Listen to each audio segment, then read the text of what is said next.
Polemik pagar laut misterius di perairan Tangerang, Banten berbuntut panjang. Presiden Prabowo Subianto pun angkat bicara.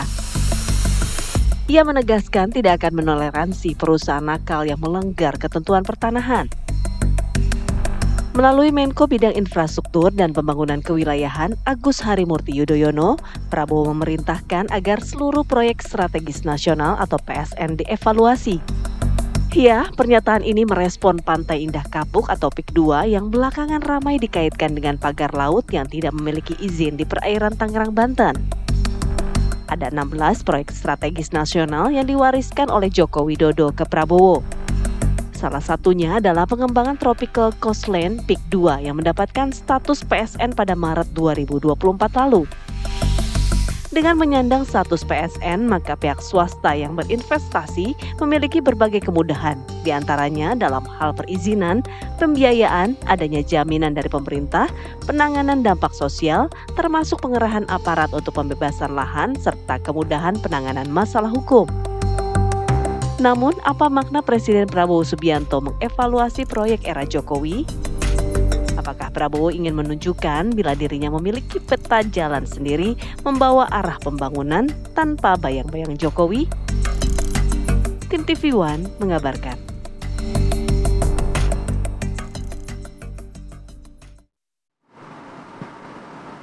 Ya, ini buntutnya jadi panjang ya, jadi kemana-mana ya. PSN-PSN lainnya kemudian dievaluasi, saat ini dicek lagi apakah sudah sesuai prosedur, apakah sudah jalan, efisien, tidak berdampak tidak dengan masyarakat, itu juga berjalan. Nah, tapi kita pagi ini fokusnya akan kembali membahas soal pagar laut. Karena masih serius kan juga PSN juga ya, proyek strategis nasional juga ya yang ditetapkan oleh pemerintah. Nah, kita akan berdiskusi dengan sejumlah narasumber yang sudah hadir di studio maupun Zoom. Ada Pak Muanas Alaidit, konsultan hukum PIK 2. Selamat pagi. Selamat pagi, Bang Muanas. Selamat pagi, Mas. Selamat pagi, Mbak. Baik. Terima kasih, Bang Muanas, waktunya sudah bergabung bersama kami. Kemudian juga ada Pak Iwan Darmawan, tokoh pemuda Banten ini yang selalu ikut nih aksi-aksi ataupun juga yang mewakili lah ya para nelayan dan masyarakat di sekitar sana. Selamat pagi, Pak Iwan. Selamat pagi, waalaikumsalam warahmatullahi wabarakatuh. Aksi hari ini ada lagi? Terus berlanjut? Kita akan terus berlanjut sampai dengan mendapatkan ketegasan dari pemerintah dan ini diusut tuntas lah. Oke, baik. Dan kita juga masih menunggu sambungan dengan Bang Muhammad Rifki Nizami Karsayuda selaku Ketua Komisi 2 DPR RI ya, Bud ya. Tuh, nah kita ke Bang Muanas dulu terlebih dahulu nih. Bang, sebagian sudah dicabut sertifikat HGB-nya oleh Kementerian ATR BPN. Nah, gimana nih tanggapan Bang Muanas selaku kuasa hukum dari korporasi ini? Ya, pertama yang harus kita sampaikan adalah ya kita menyerahkan sebelumnya kepada penilaian pemerintah berkaitan dengan belakangan polemik soal pagar laut ini ya.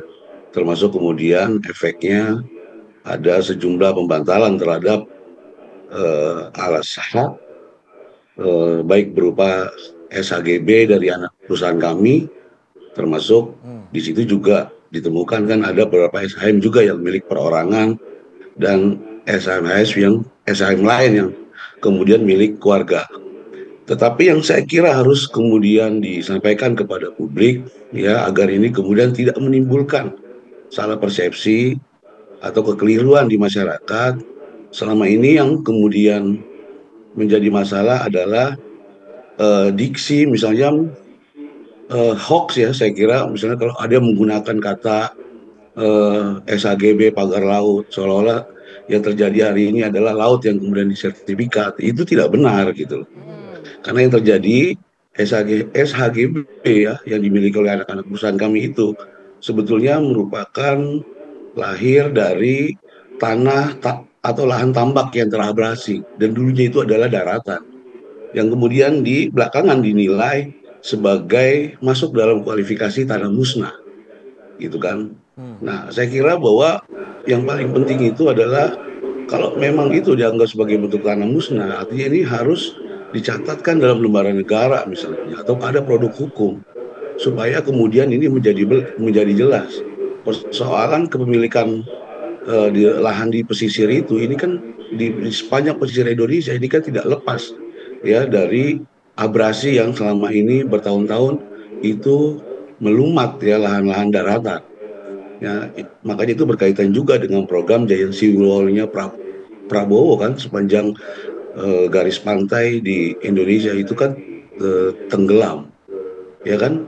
Nah, jadi persoalan abrasi ini kan kalau kita lihat di sepanjang pesisir itu kan jelas itu menunjukkan dari tahun 2000, dari tahun 95 misalnya, dari tahun 2005 berapa catatan misalnya dari BPBD Kabupaten Tangerang itu bisa kita lihat bahwa itu adalah bukan karangan, bukan alasan. Cuman saya kira yang harus disampaikan kepada publik adalah bahwa harus ada dan ini menjadi sebuah catatan dari pemerintah juga, harus ada produk hukum baru untuk bisa menentukan apa sih sebetulnya kualifikasi sebagai bentuk tanah musnah, agar kemudian tidak ada rakyat atau badan hukum yang kemudian dirugikan kemudian hari. Karena proses kepemilikan SHGB ini selama ini sudah berdasarkan prosedur hukum dan ketentuan hukum yang berlaku. Gitu kan, ada giriknya tahun 1982 yang seperti terjadi di Kohot kan, yang selama ini kita beli kan 1982, kemudian diterbitkan SHM tahun 2023, kemudian ada dialihkan SHGB-nya, selama itu tidak pernah dikatakan sebagai masuk dalam bentuk kualifikasi tanah musnah gitu kan. Nah, kemudian juga SHGB itu juga diperkuat, ada perda ya, ada perda dari pemerintah Kabupaten Tangerang nomor 23 tahun 2024 ya, kita beli melalui rakyat, bayar pajaknya, ada izin lokasinya, ada pemanfaatan ruang lautnya.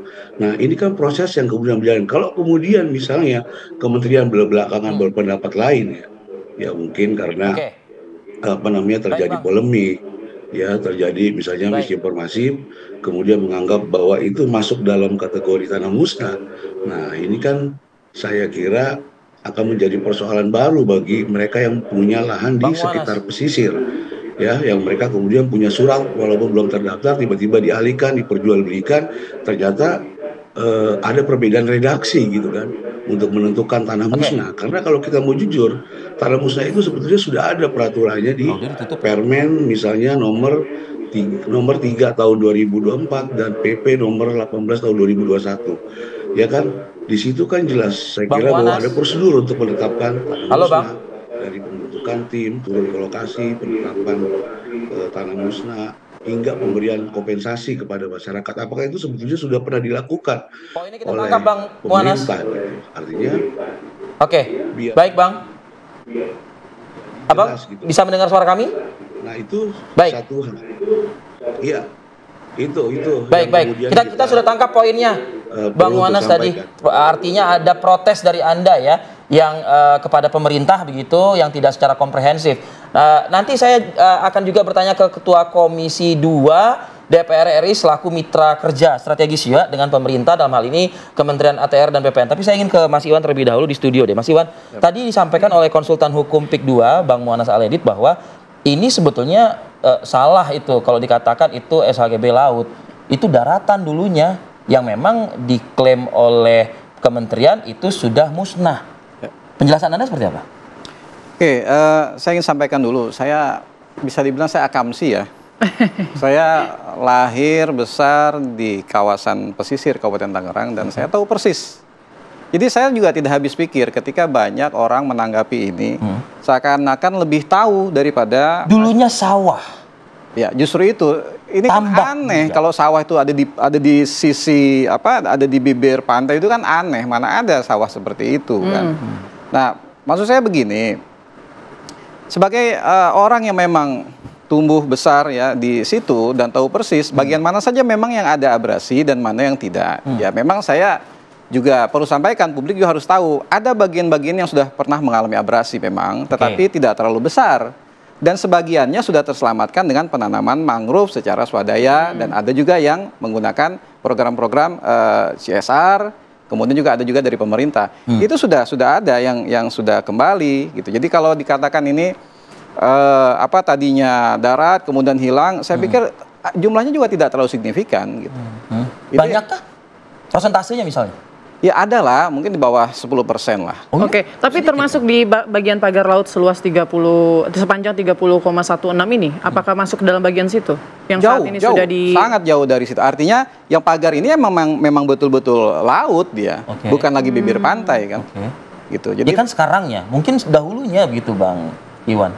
Iya, itu dari dulu pun abrasinya tidak terlalu besar sebenarnya, tidak terlalu besar. Jadi itu kan sangat jauh sekali sampai ke laut gitu. Nah, tapi faktanya Bang Muanas mengatakan surat-surat tersebut ya terlegalisasi oleh sejumlah institusi ya, LK kita nyebutnya gitu, lembaga dan kementerian. Salah satunya mungkin ya dari Pemdanya juga, bahkan juga dari Kades juga dan lain sebagainya. Ya memang kan dari pihak AGS sendiri melalui Bung Muanas juga mengatakan bahwa itu kan awalnya SHM dari masyarakat, lalu dibeli. Dibelinya dari masyarakat? Dari masyarakat dibeli dari masyarakat.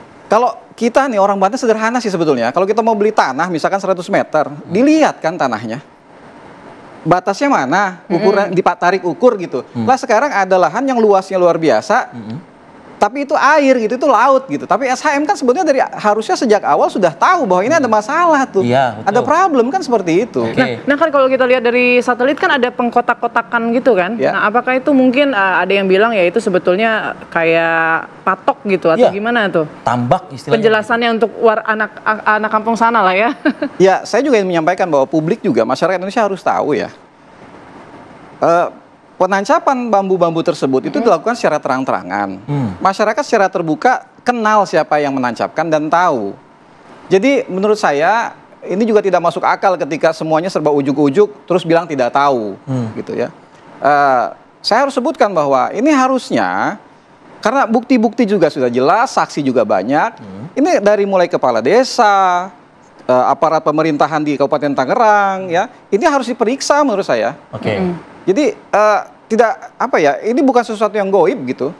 Ada barangnya, ada bendanya, ada pelakunya, ada saksi yang melihatnya, dan ini sebenarnya bukan hal yang ujuk-ujuk baru kita suarakan. Ini sudah lama. Sejak kapan? Sejak awal-awal dari memang ada 2014 itu ada yang mengatakan ada pagar laut ya. Menurut saya itu bukan pagar laut. Itu adalah kalau masyarakat di pesisir bilangnya itu bagan jalan. Bagan jalan itu bagan yang memang dia agak panjang, lebih panjang dari yang biasanya. Nah itu untuk menangkap ikan di wilayah perairan yang agak dangkal. Gitu. Walaupun ada juga masyarakat yang memang dia menancapkan cerucuk-cerucuk bambu itu untuk menanam mangrove. Jadi kalau kita lihat misalkan di bibir pantai ada penancapan pagar, itu bukan pagar laut. Nah objek yang kita bicarakan kan pagar laut yang membentang 30 km ini kan. Itu jelas-jelas yang berjarak hampir 1 kilo dari bibir pantai ya. Seperti gitu. Itu memang betul-betul pagar laut dan itu tadi masyarakat itu tahu siapa pelakunya. Oke, kita dalami itu nanti ya Bang Iwan, dan juga saya ingin minta juga keterangan dari Bang Rifki terkait juga dengan kita sebutnya apa tadi? Ketidakpuasan dari korporasi begitu ya. Soal disebut ini tanah musnah. Disebut juga tidak sesuai prosedur, tidak ada material begitu ya. Sesaat lagi pemirsa, kami akan kembali di Apa Kabar Indonesia Pagi.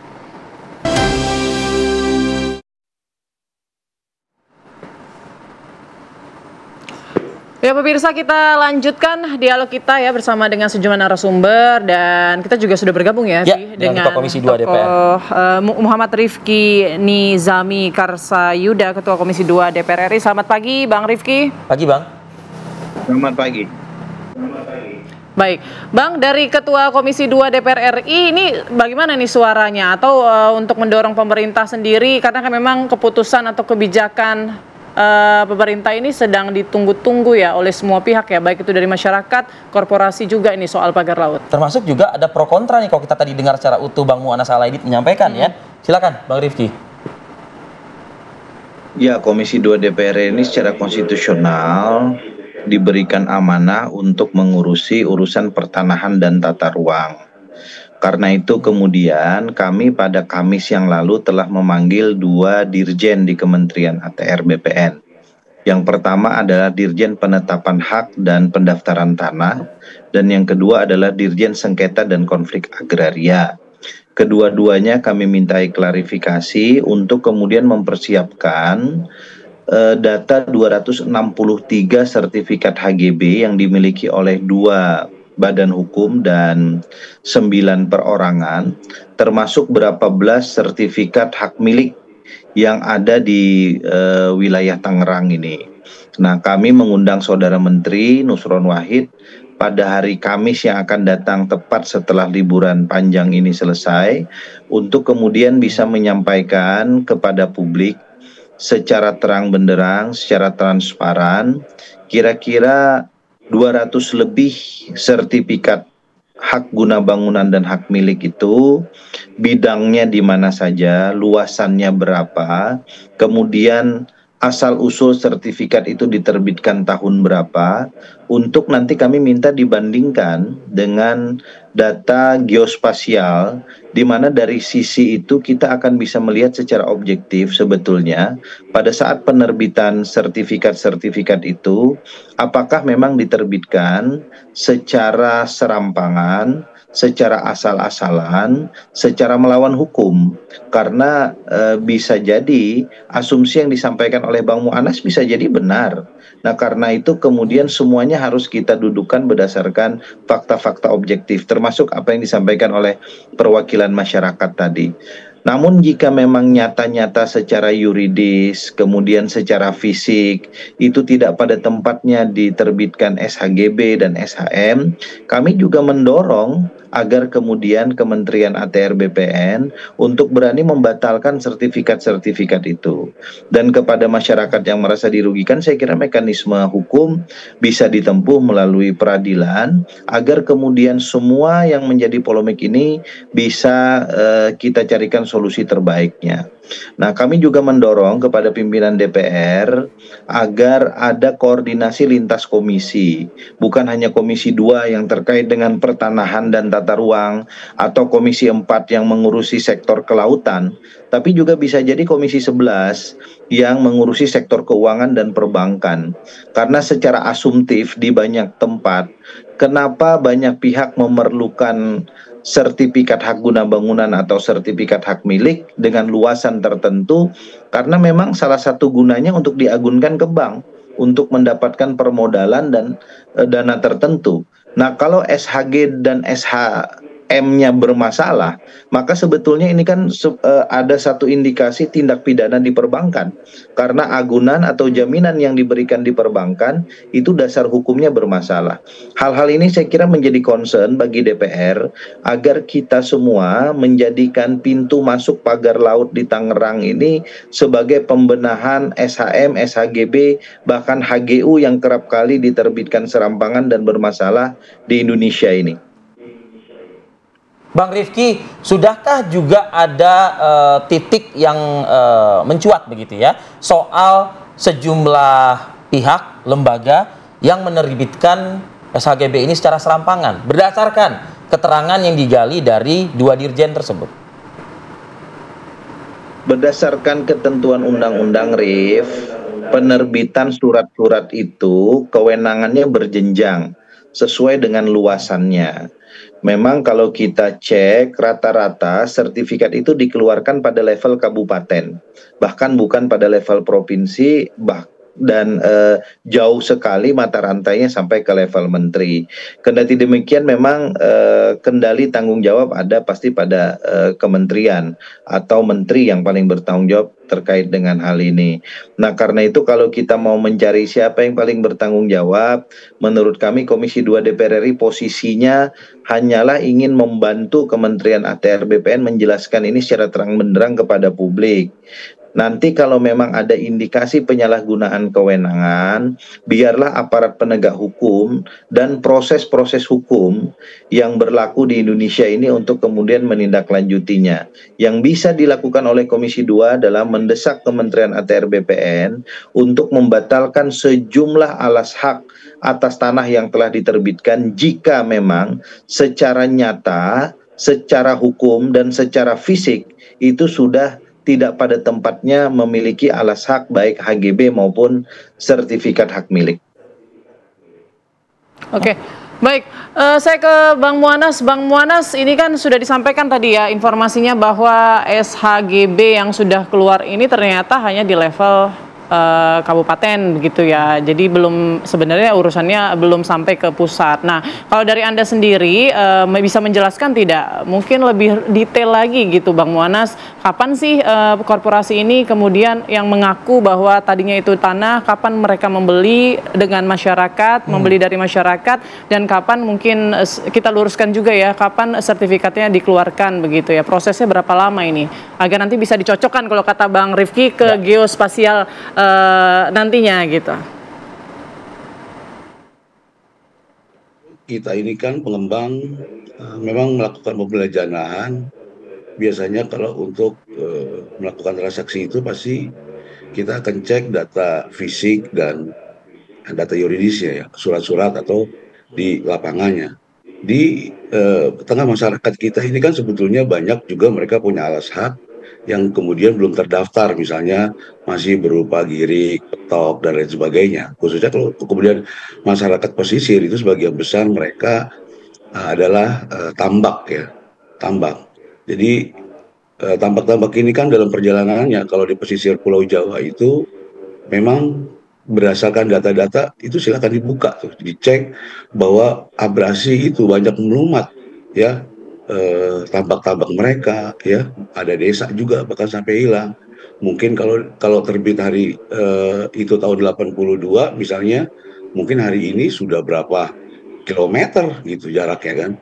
Nah, yang terjadi di Desa Kohot ini kan yang kemudian menjadi SHM ya, kemudian menjadi SHGB dari anak-anak perusahaan kami ini adalah merupakan daratan. Itu bukan kata kita, itu berdasarkan dari Perda sendiri Perda dari Kabupaten Tangerang nomor 23 tahun 2024 menyatakan bahwa itu adalah daratan. Kita nggak akan beli kalau itu nggak bisa disertifikatin gitu, ya kan? Kemudian itu disampaikan ada izin lokasinya semua lengkap kok, ya. Ada SHM, kemudian kita SHM tahun 2023, 2024, kemudian baru kita SHGB kan nggak ada yang salah sebetulnya. Ya kan, kalau kemudian kementerian berpendapat lain, ya itu nggak ada masalah kan gitu. Artinya kita hanya ingin menyampaikan bahwa apa yang kita lakukan ini sudah dilakukan secara benar. Kita bayar pajaknya, ya ada surat pemetaan uangnya, dan disesuaikan dengan peraturan perundang-undangan daerah yang ada, ya kan. Nah, justru yang kemudian makin menarik, yang menimbulkan persoalan baru itu bagi saya adalah harus ada kepastian bahwa dihadapi dalam persoalan lahan di Tangerang ini bukan laut di sertifikat, nggak ada, atau pagar laut sepanjang 30 km itu ada suratnya, enggak gitu loh. Tapi soal masalah definisi tanah musnah, karena ini persoalannya akan dihadapi oleh seluruh masyarakat pesisir.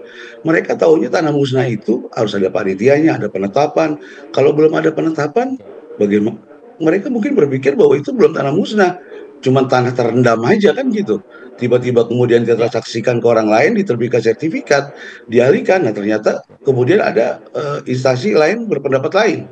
Nah, ini kan bisa menjadi persoalan hukum baru tuh, ya kan? Bisa ada penipuan di situ karena merasa bahwa dia ditipu. Nah, ini yang kemudian saya kira juga harus ditempatkan secara jelas gitu loh, supaya kemudian masyarakat tidak menjadi korban, termasuk badan hukum gitu loh. Baik, seperti Bang. Hari ini. Gitu. Baik, oke. Tanggapan dari Pak Iwan kita tunggu juga ya Pak. Usai jeda kita akan kembali saat lagi.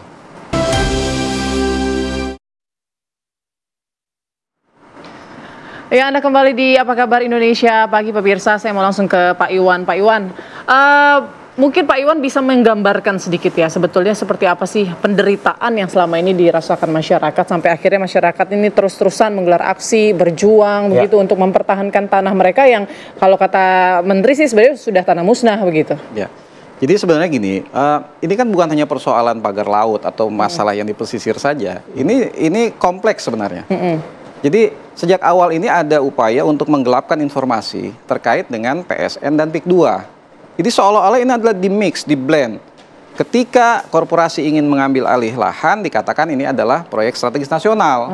Tapi ketika giliran gitu digugat, giliran digugat, oh enggak, PSN itu adanya di kawasan hutan lindung. Kalau memang di kawasan hutan lindung, ngapain juga tanah-tanah warga ini dibeli dengan harga murah dan sangat murah. Berapa, Pak? Sebelumnya NJOP itu 103.000. Lalu tiba-tiba di 2022 menjadi 48.000. Yang diterima warga? Oh, jauh jauh di bawah itu, karena nanti akan ada potongan ini, potongan itu, gitu ya. Artinya secara sistemik ini sudah dibuat, dikondisikan, sehingga ketika disoal dia akan mengatakan, loh kami membeli dengan harga di atas NJOP 48 dibayar 50.000, masih di atas kan begitu alasannya. Tapi kan sebelumnya harga NJOP tanahnya 103.000, setengahnya itu hilang. Belum lagi nanti ketika dilakukan pembayaran, ada yang sudah diberikan DP 10%, lalu berbulan-bulan, bertahun tidak selesai. Ada juga yang belum sama sekali dibayar, tapi surat-surat sudah diambil, iya. Sudah diambil, bahkan sudah terbit. Iya, SHGB betul. Gitu loh, ya. Ini kan problem yang dirasakan masyarakat. Jadi yang sekarang dipersoalkan pagar itu hanya sebagian kecil saja. Dari berbagai macam persoalan yang menggurita di kawasan Tangerang. Ini aja Bang Iwan, pagi ini mungkin kita konfirmasi aja kepada Abang selaku tokoh pemuda anak kampung situ lah, gitu kan ibaratnya ya Bang ya. Nah itu kalau dari pernyataan sejumlah kepala desa, terutama ya di Kohot gitu, kalau dikatakan Kohot bukan bagian dari PSN, misalnya begitu. Nah faktanya tapi kepala desa bilangnya apa?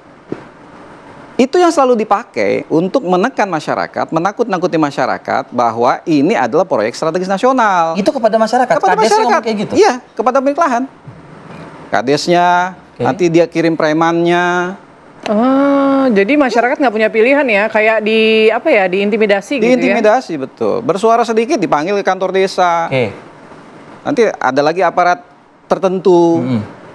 Tapi kalau permasalahannya kan sekarang begini, masyarakat sendiri kan sebelum ada ini heboh gitu, memang kan sudah mengikhlaskan, bukan Bang Iwan, terkait dengan lahan mereka tersebut gitu loh. Oh itu kalau yang hilang. Iya, tanah betul. musnah tadi itulah. Yang tanah musnah, betul.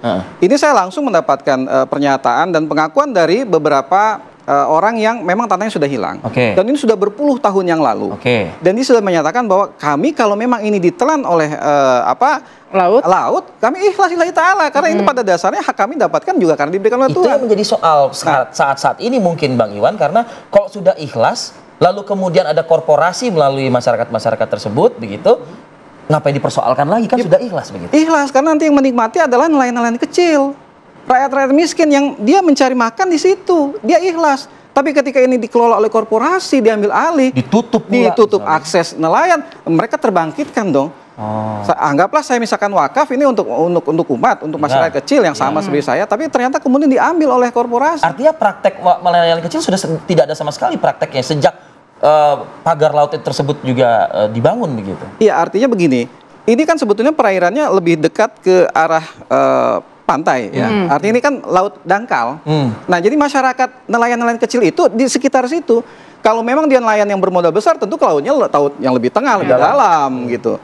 Ya, mereka untuk ke laut saja misalnya butuh solar, ya kan butuh sangu dan seterusnya.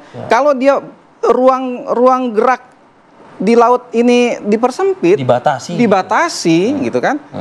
Artinya kan ada coba penurunan pendapatan dia, pengeluaran yang semakin besar. Berdampak kepada ekonomi. Berdampak kepada ekonomi. Apa mungkin harapan rekan-rekan yang mungkin bisa disampaikan pada pagi hari ini? Ya, lagi-lagi saya ingin katakan masyarakat Banten ya itu sederhana sebetulnya. Yang pertama mengapresiasi langkah yang diambil oleh Presiden Prabowo atas ketegasan beliau untuk memerintahkan ini segera dicabut. Hanya memang masyarakat juga masih belum puas dengan kinerja Kementerian Kelautan dan Perikanan ya. Jadi kalau memang ini adalah pembantu presiden, mestinya dia tegak lurus dengan presiden. Ketika diperintahkan itu untuk segera diproses, ya disegerakan saja gitu. Sudah diproses saat ini? Iya, tapi masih terkesan lambat lah menurut kita. Ya, jadi ada kesan ini seperti mengulur-ulur gitu. Maka sebagian besar masyarakat saya minta ganti aja menterinya lah. Ya kan? Karena beliau kan dua periode. Tidak semudah itu juga ya Bang Iwan. Ya, artinya ini kan suara masyarakat yang disampaikan kepada saya.